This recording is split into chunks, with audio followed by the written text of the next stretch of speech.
ليه مفيش مسلسل ديني في رمضان؟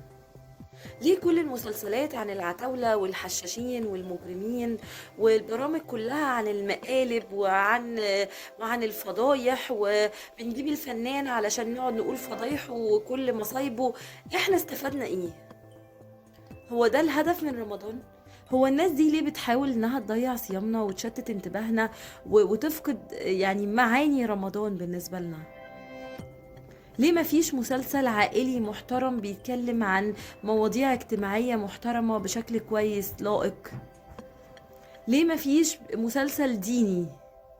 ليه؟ ليه كل البرامج عن الفضايح؟ احنا مالنا بالفضايح؟ رمضان ده شهر الصوم والصلاة والعبادات والدعاء والاستغفار والتسبيح. انتوا بتشغلونا ليه؟ انتوا بتاخدوا ذنبنا على فكرة. وعايزة اقول لكل الناس الحاجات دي موجودة بعد رمضان. اوعى تضيع رمضانك في انك تتفرج عليها. كل ده بعد رمضان موجود، واليوتيوب مخلاش، واتفرج على اللي انت عايزه. ما تضيعوش رمضانكم في المسلسلات دي والبرامج التافهة دي والليالي المفترقة والأيام المباركة. أهم حاجة الدعاء والتسبيح والاستغفار والصلاة والقيام وصلة الرحم. وربنا يصلح الحال إن شاء الله.